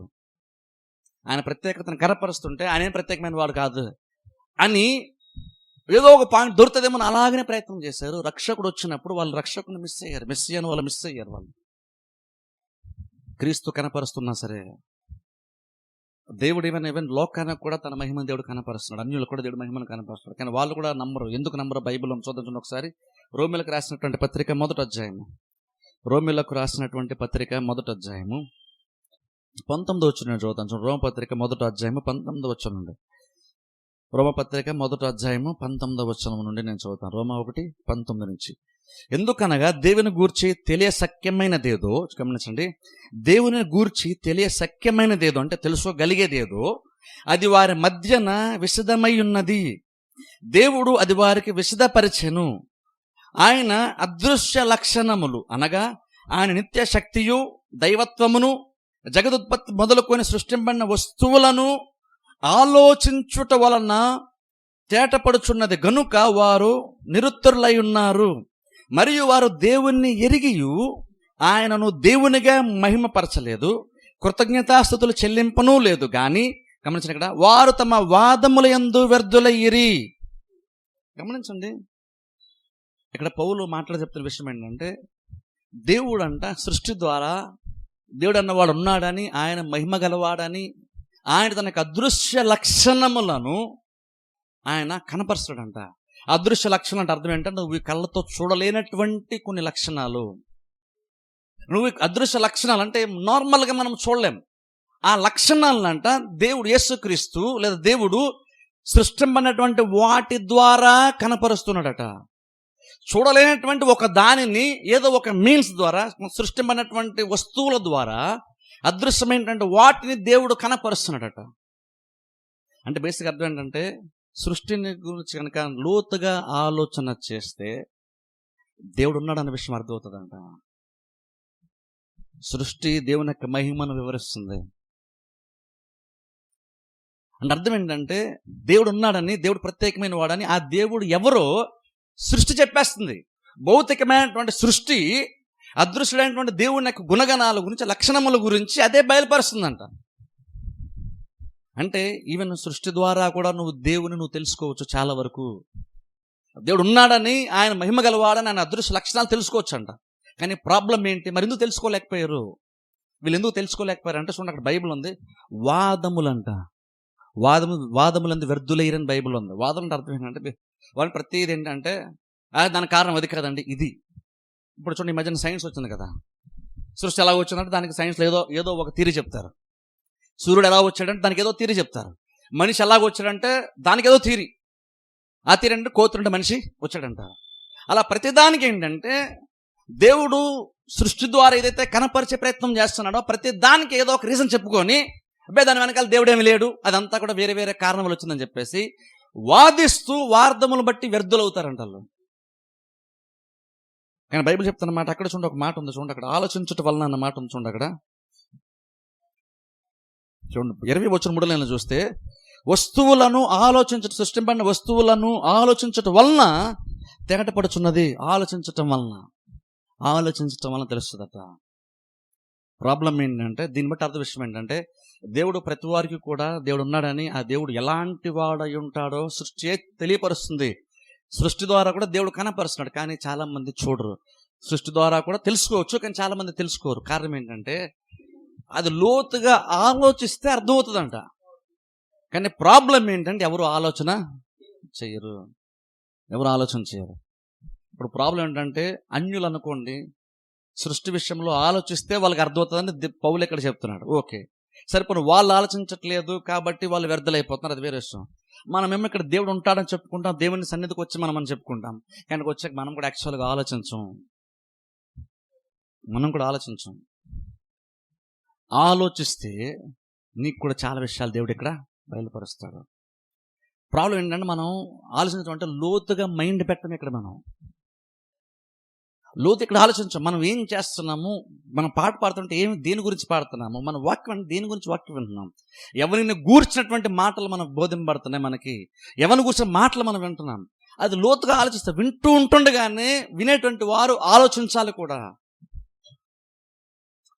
అది ఆలోచించకపోతే బహుశా నీకు లోతుగా విషయాలు నీకు అక్కడ విశదపరచబడుతూ ఉన్నా సరే నీకు అర్థం కావు. దేవుడు ఇక్కడ వాక్యం ద్వారా బయలుపరచబడుతూ ఉన్నా సరే నువ్వు ఆలోచించకపోతే నువ్వు వ్యర్థమైపోతావు. అంటే నీకు పెద్ద ఇక్కడ నీకేం పెద్దగా ఎక్స్ట్రాడినరీగా నీకేది కనబడదు.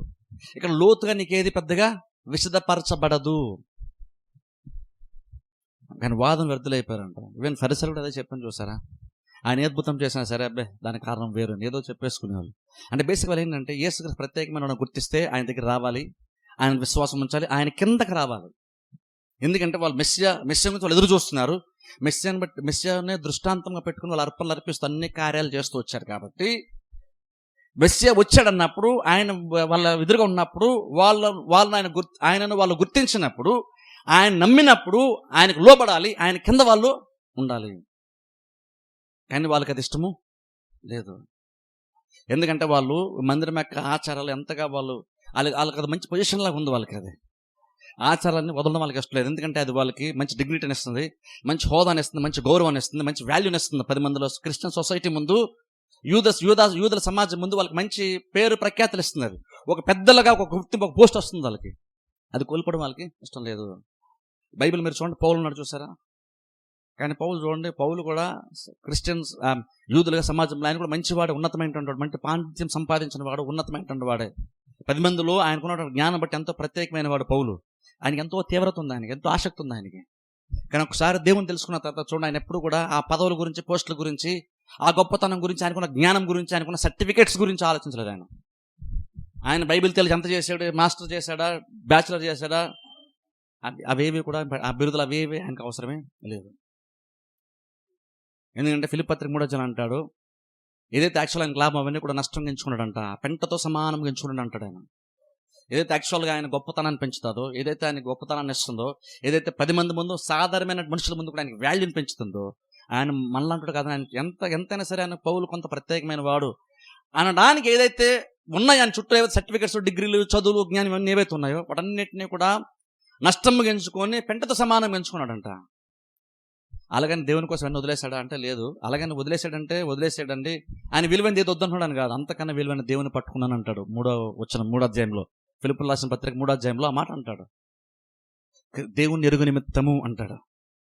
ఆయన పునరుద్ధాన అనుభవం గురించి అంటాడు. ఇక్కడ చాలా చాలా మాట్లాడతాడు. సమస్తమును నష్టముగా పెంటతో సమానంగా ఎంచుకున్నాను. అలా ఎందుకు ఎంచుకున్నాడంటే దేవుని యొక్క విలువ ముందు ఇది నిజంగా అలాగనే ఉంటుంది. నా డిగ్రీ నాకు చాలా వాల్యూ ఇస్తుంది.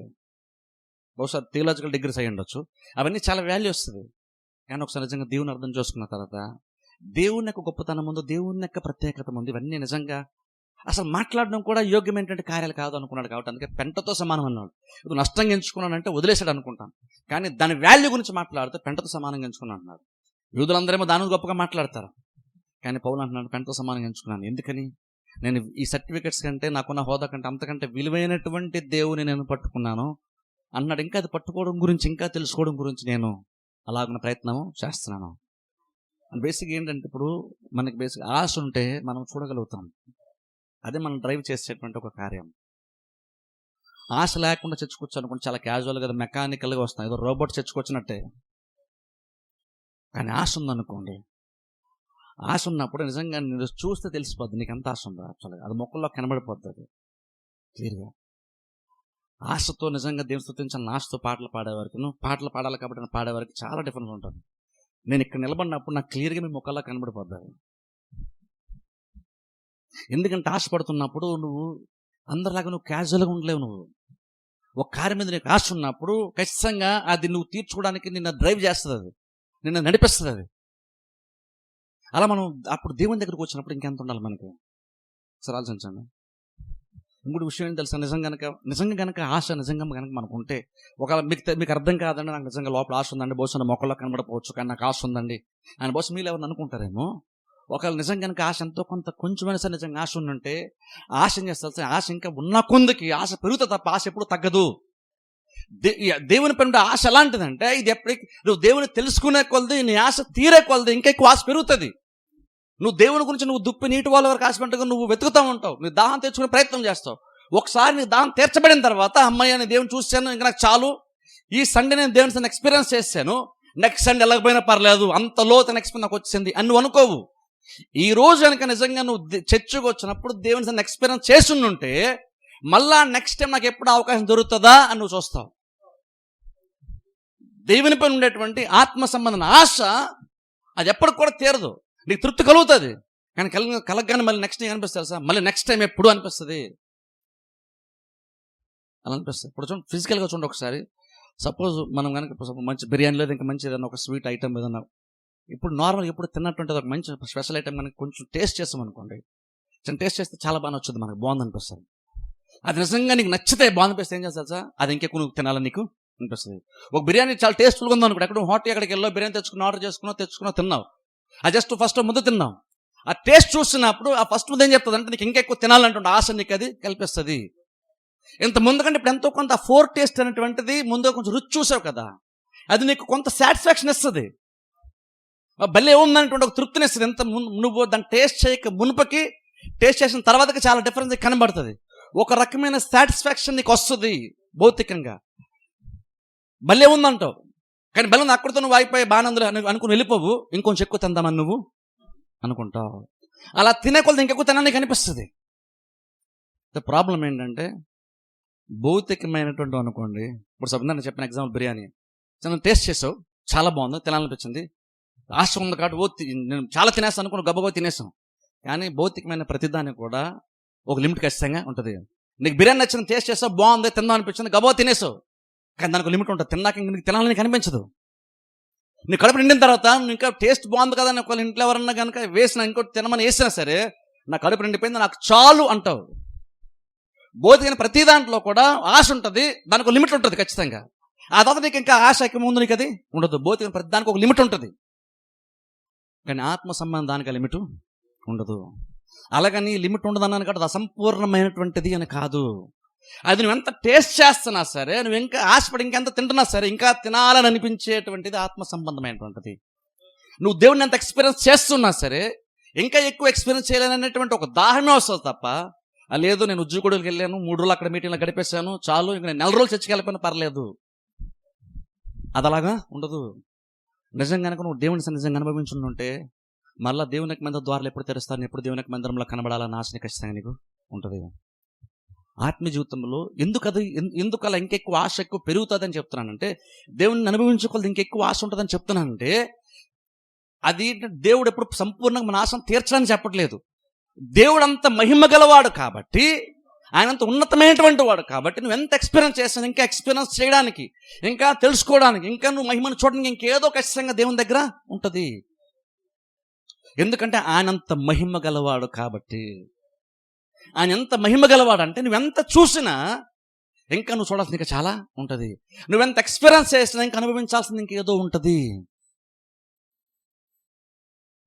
అప్పుడు దాని మీద నిజంగా దేవుని మీద అప్పుడు మనకు ఆశ ఎంత ఎక్కువ ఉండాలి ఆలోచించండి. ఆశ ఎంతో కొంత ఉండుంటే కానీ ఖచ్చితంగా నీకు దేవుని పైన అది నీకు ఖచ్చితంగా లాస్ట్ సండే కంటే ఈ సండే నీ యాటిట్యూడ్లోనే మార్పు వస్తుంది. దేని పైన ఆశ ఉండొస్తే నీకు ఆశ లేకుండా చచ్చుకోవచ్చు, మంచిది, వెరీ గుడ్, మెచ్చుకోవచ్చు, అప్రిషియేట్ చేయొచ్చు. కానీ ఆశను మనం డెవలప్ చేసుకోవాలి. ఆశ ఉంటే దేవుడు తీరుస్తాడు. ఆ నిజం కనుక దేవుడు అలా తీర్చినప్పుడు నీకు టేస్ట్ తగిలింది అనుకో, వాడు ఖచ్చితంగా మళ్ళీ నెక్స్ట్ టైం ఎప్పుడు చర్చ్ సర్వీస్ ఉంటుంది, నేను చర్చ్ ఖచ్చితంగా ఇప్పుడు వెళ్ళాలని ఆశ ఉంటుంది మనకి. జస్ట్ ఆలోచన నిజంగా మనం పరలోకంలో ఇక్కడ యేసుక్రీస్తు మనకు అందరూ తెలుసు, పరలోకం వెళ్ళినప్పుడు దేవుని మనం మహిమతో ఆయన చూస్తాం.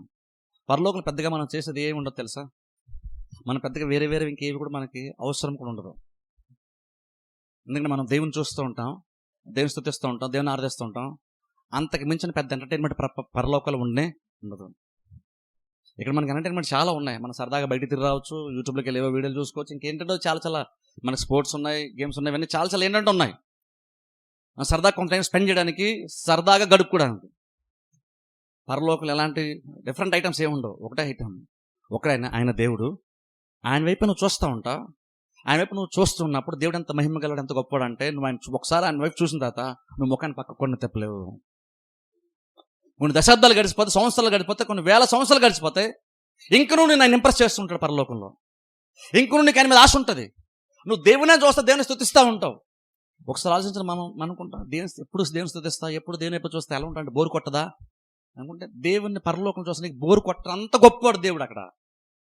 నువ్వు చూసిన ప్రతిసారి ఏదో కొత్తగా నీకు ఏదో అనిపిస్తూ ఉంటుంది.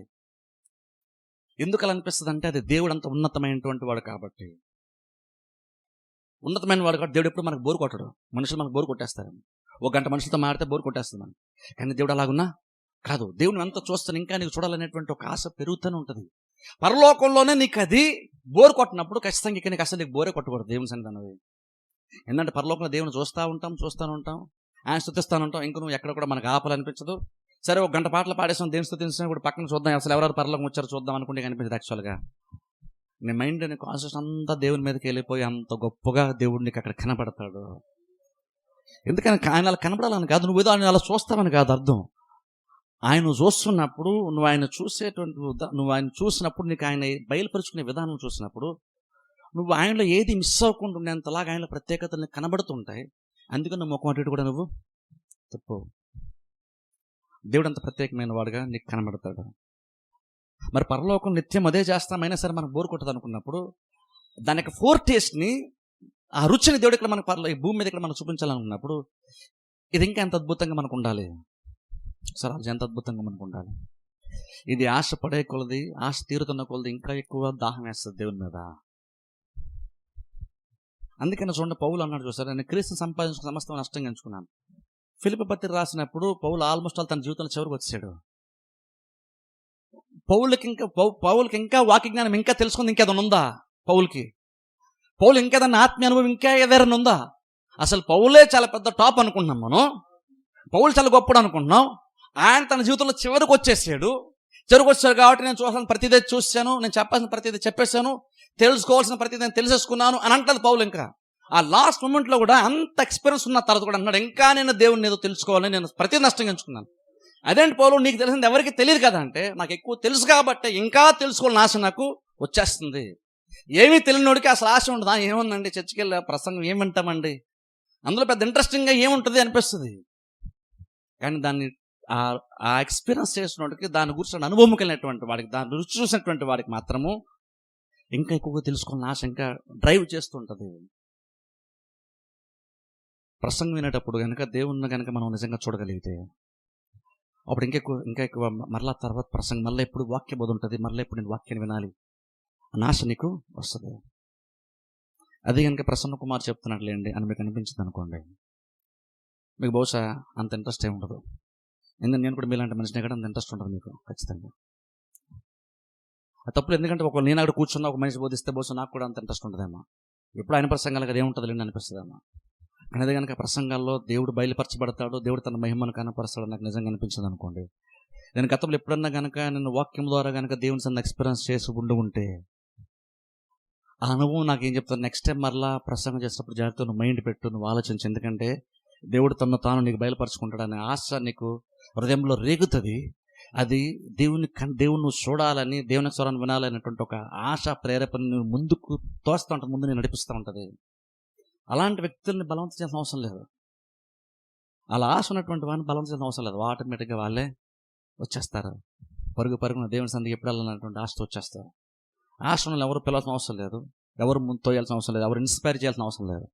ఆశ ఉంటే. కానీ ఆశ లేదనుకుంటే ఒకరు బలవంతం చేస్తే నాకు బలవంతం మీద వస్తారు, ఏదో అలా కూర్చొని నింపుతారు, మళ్ళీ వెళ్ళిపోతారు. నేను వచ్చానన్న సాటిస్ఫాక్షన్ ఉంది అందరికీ, అంత నుంచి ఏముండదు. కానీ అదే కనుక నిజంగా దేవుని కోసం వెతకడానికి వస్తే దేవుడు తన మహిమను కనపరుస్తాడు, సన్నిధిని బయలుపరుచుకుంటాడు. అలా కనపరుచుకున్నప్పుడు ఇంకెక్కువ మనకు ఆశ పెరుగుతూనే ఉంటుంది. దేవుడు అంత ప్రత్యేకమైనటువంటి వాడు. భక్తులు ఇక్కడ చూడండి, ఊరికి అంటలేదు, మనం కొంచెం లోతుగా ఆలోచించాలి దీని గురించి. మనం దుప్పి నీటి వాళ్ళ వరకు ఆశపడినట్లు ప్రభు నేను కొరకు ఆశపడతానని భక్తులు అంటున్నాడంటే ఒకసారి నిజంగా మనం చూడలేనటువంటిది ఆ రోజున దావీదు భక్తులు వాళ్ళు చూశారు. విషయం అంటే మనకెందుకు అంత ఆశ కలగట్లేదని ఆలోచించుకోవాలి మనం. ప్రాబ్లం ఖచ్చితంగా దేవుళ్ళు అయితే కాదు కదా. భక్తుని బయలుపరచుకుంటే మనకే దేవుడు బయలుపరచు ఇష్టపడుతున్నాడు. నూతన నిబంధనలు ఇంకా ఎక్కువ ఉంది. యాక్చువల్గా చెప్పుకుంటే ఇంకా ఎక్కువ అవకాశం మనకుంది దేవునితో అనుభవించడానికి. అప్పుడు మనకెందుకు ఎప్పుడు మన ఆత్మ ఎప్పుడు మనకి ఎందుకు అలా చెప్పలేదు? మన లోపల నేను త్వరగా వెళ్ళిపోవాలి అనేటువంటి ఒక ఆశ ఎందుకు మనకు కలగట్లేదు? బహుశా ఎంతో కొంత మనం టేస్ట్ చేసి ఉంటామేమో, కానీ ఒకవేళ బహుశా నేను అనుకుంటాను, ఒకవేళ నీకు ఆశ ఎప్పుడైనా నువ్వు గతంలో ఎక్స్పీరియన్స్ చేసి ఉంటావేమో, కనుక బహుశా నీకు ఆశను నువ్వు విడిచిపెట్టేస్తున్నామో, తగ్గించేసుకుంటున్నామో. ఆశను నువ్వు నిజంగా నిలుపుకుంటే అది ఇంకా పెరిగిపోద్ది ఆశ. యాక్చువల్గా దేవుని సన్నిధిని నువ్వు ఇంత గతంలో అనుభవించి ఉంటుంటావు. నిజంగా ఖచ్చితంగా ఏదో టైంలో ప్రతి వాళ్ళం అనుభవించి ఉంటాం ఖచ్చితంగా. దేవుడు ఎంత గొప్పడంటే మనం ఆయన దగ్గరకు వచ్చినప్పుడు ఒకసారి నువ్వు అంతా సరిగ్గా అంత ఆత్మీయంగా నువ్వు లేకపోయినా సరే ఏదో రకంగా నీకు కొన్ని అవసరతను బట్టి తన సన్నిధిని తను బయలుపరుచుకుంటాడు. అది ఒకరోజు ఎప్పుడు మనం ఎక్స్పీరియన్స్ చేసి ఉంటాం. ఇన్ని సంవత్సరాల్లో కనీసం ఎప్పుడో ఒకప్పుడు ఎక్స్పీరియన్స్ చేసి ఉంటాం. మరి ఇప్పుడు ఆశ మనకి ఇప్పుడు ఏమైంది ఆలోచించాలి. ఇప్పుడు ఆశకు వచ్చినటువంటి ఆ ఆశ ఇప్పుడు ఏమైంది?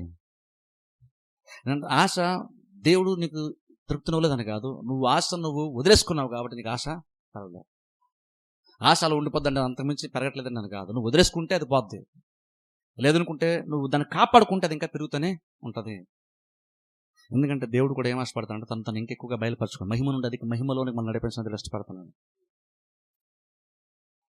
అంటే అర్థమైంది, మనం చర్చకొచ్చినప్పుడు దేవుణ్ణి మనం వెతికే వారిగా మనం ఉండాలి. ఆశ మనకు ఉండాలి. ఒకవేళ ఆశ లేనట్టు అనిపిస్తే మనం దేవుని అడగాలి, ప్రభు నాలో ఆశను పుట్టించు. బహుశా అసలు నీకు అసలు ఆశ ఉందన్న ఫీలింగ్ నీకు లేకపోతే, ఆశ ఉందో లేదో అనే డౌట్ కనుక నీకు ఉంటే నువ్వేం ప్రార్థన చేయండి, ప్రభు నీ కొరకు నాలో దాహాన్ని పుట్టించు అని ప్రార్థన చేయాలి. అప్పుడు బహుశా నిజంగా నువ్వు ఆశపడే దేవుని కనుక, ప్రభు నాకు వాక్యం విన్నాను, వాక్యం ఉన్నప్పుడు ఆ ఎక్స్పీరియన్స్ గురించి నాకు కూడా అలా ఉండాలని ఉంది, నేను కూడా భక్తులాగా నీ కొరకు ఆశపడాలని ఉంది, కానీ ఎక్కడ బిగిన్ చేయాలో ఎక్కడ స్టార్ట్ చేయాలో అది ఎలా ప్రారంభించాలో నాకు తెలియట్లేదు అని కనుక ఒకవేళ మీకు అనిపిస్తే, వాక్యం విన్నసే బాగానే ఉంది కానీ నాలో అసలు ఆశ రావట్లేదు, ఏం చేయాలంటే నువ్వేం చేయాలో, ప్రభు ఆశను పుట్టించు, నాకు ఆ దాహాన్ని దయచేయి అని మీరు అడిగితే దేవుడు బహుశా దాహాన్ని ఇస్తాడు. దాన్ని నువ్వు కాపాడుకుంటే దేవుడు దాన్ని తీరుస్తాడు. తీర్చబడుతున్న ప్రతిసారి ఇంకెక్కువగా నీకు దాహము వేస్తుంది, దేవుని కొరకు తృష్ణగా ఉంటుంది, అది ఇంకెక్కువ పెరుగుతుంటుంది. పెరుగుతుంటే ఇంకెక్కువగా త్వరగా దేవుని దగ్గరికి వస్తుంటావు, దేవుని తను అనుభవించడం కొరకు నువ్వు ఆశపడుతుంటావు. ఆశ ఉంటే నేను ఎవరు ఆపరా, నువ్వు ఆగనే ఆగు. దేవుడు మనకు ఆ ఫ్రీడమ్ని ఆ టైం మనకి ఇచ్చాడు. స్వాతంత్రంగా మనం చర్చకొచ్చి దేవుని హ్యాపీగా స్తుతించవచ్చు, దగ్గర స్వరం దేవుని స్తుతించగలం, దేవుని ఆరాధించగలం, చక్కగా వాక్యాన్ని వినగలిగే స్వాతంత్రాన్ని అవకాశాన్ని దేవుడు మనకి ఇచ్చాడు. దాన్ని మనం సద్వినియోగం చేసుకోవాలి. దాన్ని సద్వినియోగం చేసుకోవాలి. అది చాలాసార్లు మనకు ఉండి ఏంటంటే మనం అది మెకానికల్గా మారిపోయి ఒక ప్రత్యేకంగా మనకి అనిపించదు. దేవుడు మనకి స్పెషల్గా అనిపించలేదు. మనకి బహుశా మనం మనుషులను గౌరవిస్తాం కానీ దేవుని మనం అంత ఎక్కువ కనపరచాం. దేవుని కంటే ఎక్కువ మనుషులను బహుశా గౌరవిస్తూ ఉన్నాం మనం. కానీ అంటే నువ్వు మనుషులను గౌరవించాలి, ఖచ్చితంగా మంచిదని కాదంటలేదు. నువ్వు దేవుడినే గౌరవించాలి, మనుషులు గౌరవించాలి చెప్పలేదు. మనుషులు ఖచ్చితంగా ప్రతి వారిని నీకంటే తక్కువ నువ్వు గౌరవించే తీరాలి. కానీ మనుషులు అంతగా గౌరవిస్తున్నప్పుడు దేవుని ఇంకెంత కనపరచాలి మనం, అంత ప్రత్యేకమైన వాడు కాబట్టి. నేను ఆలోచించండి, ఎంతో కొంత బహుశా ఆశ కనుకుంటుంటే అది పోగొట్టుకొనకుండా, అది నువ్వు విడిచిపెట్టుకోకుండా నువ్వు జాగ్రత్త పడితే అది ఇంకా పెరుగుతుంది. అది పెరిగితే నడిపిస్తే నువ్వు గబగబా దేవునికి నువ్వు ఆశపడొస్తే భక్తులు అంటే చూసారా ఎక్స్పీరియన్స్ ఎలా ఉంటుంది అని అడిగితే భక్తులు అంటున్నాడు, క్రొవ్వు మెదడు దొరికినట్టుగా నాకు అది దొరికింది. అది నేను తింటే నాకు ఎంత తృప్తి వస్తుందో భౌతికంగా నా శరీరానికి అంత తృప్తి నాకు అవుతుంది. దాహము తెలిసింది, దాహం తీర్చబడిన కూడా భక్తుని తెలిసింది. అంటే మనకి దాహం తెలుస్తుందా? ఒక దాహం ఉంటే ఆ తృప్తి మనకి తెలుస్తుందా? దాహం ఉంటే దేవుడు ఖచ్చితంగా ప్రతి వారికి దాహాన్ని దేవుడు తీరుస్తాడు. నువ్వు సన్నిధి వరకు ఆశపడిస్తే ఖచ్చితంగా దేవుడు సన్నిధి చేత తృప్తిపరిచి నేను పంపిస్తాడు. అందుకని చూడండి, చర్చకు వస్తున్నా మంచిదే, మీరు అందరూ వస్తున్నారు మంచిదే, నేను కాదంటలేదు. ప్రయాసపడి వస్తున్నారు, 8:30కి రావడం కొంచెం కష్టమైన సరే వస్తున్నారు మంచిదే, నేను అప్రిషియేట్ చేస్తాను దాన్ని. నేను తక్కువ, మీరు లేట్గా వస్తున్నారు లేదు, నేనేం తక్కువగా మాట్లాడలేదు, మిమ్మల్ని నిందించలేదు, నేను తక్కువ మాట్లాడలేదు. కానీ ఆశ మనకి ఉందా? అది ఆలోచించుకోవాలి. ఆశ లేకపోతే స్టార్ట్ చేయండి ఈ రోజు నుంచి. ఎప్పుడైతే నిజంగా ఆశ మనం వస్తామో ఇక్కడికి వచ్చినప్పుడు నీకు ఖచ్చితంగా ఈ ప్లేస్ నీకు చాలా స్పెషల్గా అనిపిస్తుంది. నువ్వు ఆశపడి కనుక, ఆశను పొందుకొని కనుక నువ్వు ఆశపడి ఇక్కడికి వస్తే దేవుడు ఎంత ప్రత్యేకమైన వాడో ఇక్కడ తను తాను కనపరచుకోవడం వల్ల తాను ఎంత ప్రత్యేకమైన వాడో నీకు తెలియజేస్తాడు. దేవుడు ఇక్కడ కనపరుచుకున్నప్పుడు అప్పుడు నీకు దేవుడు ఇక్కడ కనపరచబడతాడనే విషయం నీకు అర్థమైనప్పుడు ఈ ప్లేస్ నీకు ప్రత్యేకంగా మారుతుంది, ఈ సమయం నీకు ప్రత్యేకంగా మారుతుంది. అప్పుడు ఈ సమయాన్ని నువ్వు కాపాడుకుంటావు కానీ నువ్వు దీనికి అర్థంగా నువ్వు ఈ సండే కాదు నెక్స్ట్ సండే అని అనుకోవు. ఎందుకంటే దాహము ఉంది, నీకు దాహం వేస్తుంది, నీ ఎదురే గ్లాస్ బాటిల్తో వాటర్ కనబడుతుంది, నెక్స్ట్ టైం చూద్దాంలే అని అనుకుంటాం మనం. అనుకోము, ఇప్పుడు అవకాశం ఉంది తీర్చేసుకుందాం అనుకుంటాం. నీళ్లు, ఆహారము, భౌతికమైన వాటి మీదే ఒక లిమిట్ ఉండేటువంటి భౌతికమైనటువంటి వాటి మీద మనకు అంత ఆశ ఉన్నప్పుడు అప్పుడు ఆత్మ సంబంధంగా దేవుని మీద ఇంకెంత ఆశ మనకి ఉండాలి. ఎంత గొప్ప దేవుడు, అంత గొప్ప దేవుడు మనల్ని కనపరచడానికి ఇష్టపడుతున్నాడు. పరలోకం మనకు అసలు ఆయన బోరే కొట్టడు. లక్షల సంవత్సరాలు గడిచినా మనకి ఎప్పుడు పరలోకంలో బోరు కొట్టదు. అది గ్యారంటీ. బోరు కొట్టదు మనకి. ఎందుకు బోరు కొట్టదు అంటే అక్కడ అన్ని ఎంటర్టైన్మెంట్స్ ప్రోగ్రామ్స్ ఉంటాయని కాదు. అక్కడ దేవుడు ఒక్కడే మనకి సెంటర్ ఆఫ్ అట్రాక్షన్. దేవుడు అవుతాడు, ఇంకెవ్వరు ఉండరు అక్కడ. అక్కడ పౌలు సెంటర్ ఆఫ్ అట్రాక్షన్ కాదు, లేదంటే మోషే సెంటర్ ఆఫ్ అట్రాక్షన్ కాదు, అబ్రహాం సెంటర్ ఆఫ్ అట్రాక్షన్ కాదు. అక్కడ కేవలము దేవుడు మాత్రమే సెంటర్ ఆఫ్ అట్రాక్షన్. ఆయన్నే చూస్తూ ఉంటాం, ఆయనే స్తుతిస్తూ ఉంటాం. కానీ ఇంకా బోరు మనకు కొట్టదు. బోరు కొట్టదు కాబట్టి ఇంకా స్తుతిస్తూ ఉంటాం. బోరు కొట్టదు కాబట్టి ఇంకా ఆయన చూస్తూ ఉంటాం. మరి అన్ని వేల సంవత్సరాల తర్వాత కూడా మనం చూస్తున్నాం, మనకు బోరు కొట్టదు అన్నప్పుడు దాని కానీ ఇక్కడ మనకు 4 టేస్ట్ లాగా దేవుడు ఇస్తే అది ఎంత అద్భుతమైన ఎక్స్పీరియన్స్గా ఉంటుందో ఆలోచించండి. భక్తి జీవితంలో బహుశా మనకు దేవుని మీద ఆసక్తి, బహుశా భక్తి ఉంది, కానీ బహుశా ఇంకేదో ఆత్మీయ అసంతృప్తి బహుశా మనం ఉంటున్నామేమో. ఆ తృప్తి మనకి బహుశా కావాలేమో, అదే మనకి బహుశా నెస్సిటీ. మనం ఏంటంటే అనుకుంటున్నా అది ఏదో కాదు, బహుశా ఆత్మీయంగా దేవుడు చేత తృప్తిపరచబడాలేమో. నువ్వు బహుశా మనకి నీడ్ అదేమో, బహుశా వాంటింగ్ అదేమో. మనకి ఏదో అనుకుంటాం, ఇంకొంచెం డబ్బులు, ఇంకొంచెం ఏదో అనుకున్నాం. బహుశా నీకు దేవుడు అవసరమేమో, దేవుని చేత తృప్తిపరచబడతావేమో. ఆ దేవుడు ఉంటే సమస్తం ఉన్నట్టే. ఆయన భక్తులను చూసారా, ప్రభువా నీవు నాకు తోడుగా ఉండగా నాకు లోకంలో ఏది అవసరం లేదు అంటే, నాకు ఏది వద్దని అంటున్నాడని కాదు, నీతో కంపేర్ చేస్తే నాకు ఏది వద్దన్నాడు. నీవు నాతో ఉండగా నాకు లోకం ఏది అక్కర్లేదని భక్తుడు కీర్తనకారుడు అంటాడు. అంటే అర్థం ఏంటంటే ఆయన అన్నీ వదిలేస్తాడని కాదు. ప్రభువా నువ్వు ఉన్నప్పుడు నీతో పోల్చినప్పుడు నాకు నీతో పోలిస్తే నాకు ఏది అవసరం లేదు, ఎందుకంటే నువ్వు అంతా గొప్పడివి, అన్నీ కావాలి నాకు. కానీ నువ్వు లేకుండా కాదు, నువ్వు ఉండి నాకు అన్నీ కావాలి. కానీ నీతో పోల్చుకున్నప్పుడు, నువ్వు నాతో ఉన్నప్పుడు నాకు ఏది అవసరమే లేదు. కాబట్టి నువ్వు నాకు ఉన్నప్పుడు మిగిలిన ఆల్మోస్ట్ ఆల్ నాకు లీస్ట్ ఇంట్రెస్ట్ అంటున్నాడు. నీ మీద నాకు ఆసక్తి ఎంత అంటే, నువ్వు నాకు ఉన్నప్పుడు నాకు మిగిలిన ఏది పెద్ద పట్టింపే లేదు. నీ మీద నా మనసు ఉన్నప్పుడు, నీ మీద నాకు ఆశ ఉన్నప్పుడు, నేను ఎలాంటి బట్టలు కొనుక్కుంటున్నాను, ఎలాంటి బట్టలు వేసుకుంటున్నాను, ఎలాంటి భోజనం నేను చేస్తాను, ఎలాంటి గృహంలో ఉంటున్నాను, నన్ను ఇతరులు ఎలా ట్రీట్ చేస్తున్నారు, అది నీకు పెద్ద పట్టింపే ఉండదు. దేవుడు ఎంత విలువైన వాడు నీకు అర్థమవుతుంది.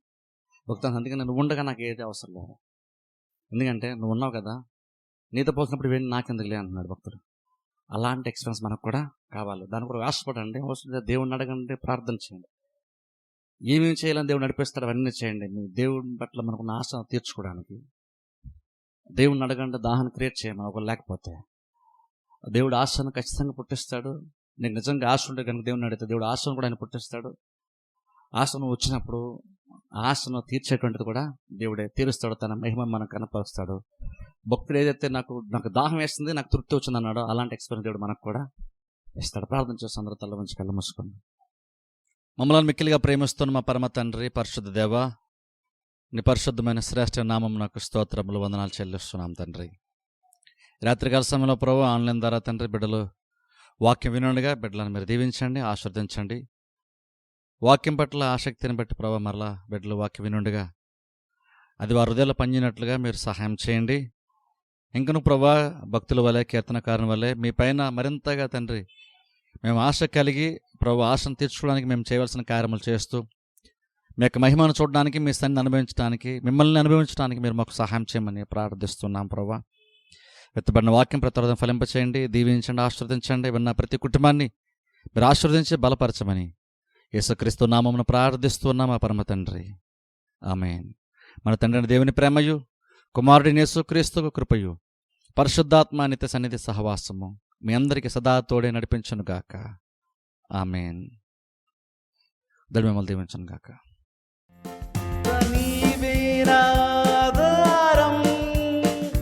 నీ ప్రేమకు సాటెవరు దేవా, నీవే నాధారం. నీ ప్రేమకు సాటెవరు నా జీవిత కాలం